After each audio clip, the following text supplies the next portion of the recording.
Perkenalkan, nama saya Sunamila Raihana dengan NIM 231100084 dari kelas L 2023. Nah, di sini saya akan memaparkan serta menjawab beberapa pertanyaan dari mata kuliah Etika dan Profesi. Nah, jadi ini untuk studi kasusnya sudah ada. Sebut saja seorang itu bernama Abdullah. Dia itu mengunggah foto-foto pribadi temannya, teman wanitanya atau disebut juga pacarnya, ke Facebook si pacarnya tersebut menggunakan ponsel milik pacarnya juga.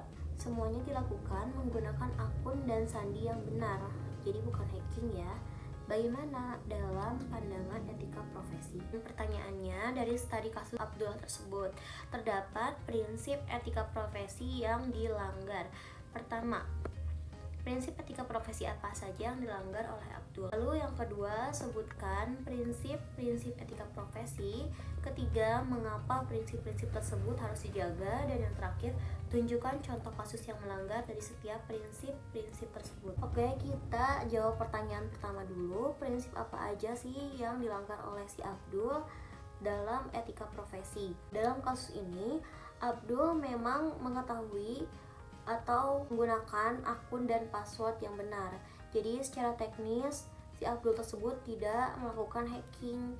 Tetapi dalam etika profesi tetap aja si Abdul tersebut telah melanggar prinsip kerahasiaan atau privasi seseorang dan prinsip pertanggungjawaban atau bisa disebut dengan responsibility.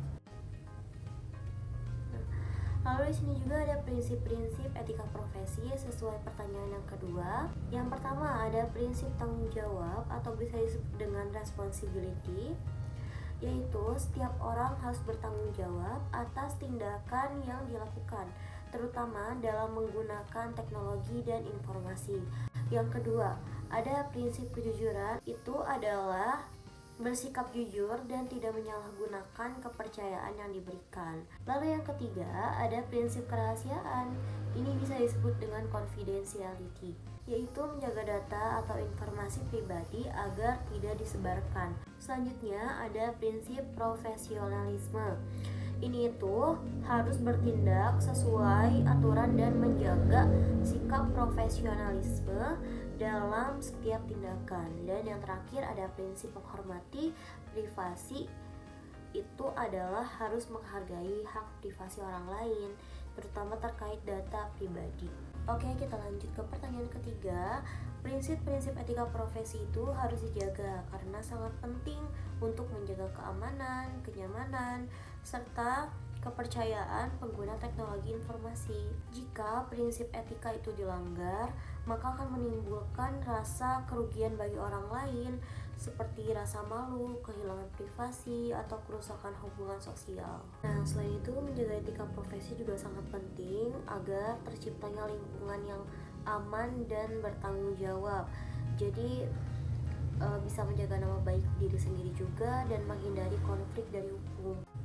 Lanjut kita ke pertanyaan keempat, yaitu contoh kasus yang melanggar setiap prinsip etika profesi. Yang pertama ada pelanggaran tanggung jawab. Contoh kasusnya, seorang karyawan menggunakan komputer kantor untuk menyebarkan informasi palsu di media sosial. Lalu ada pelanggaran kejujuran.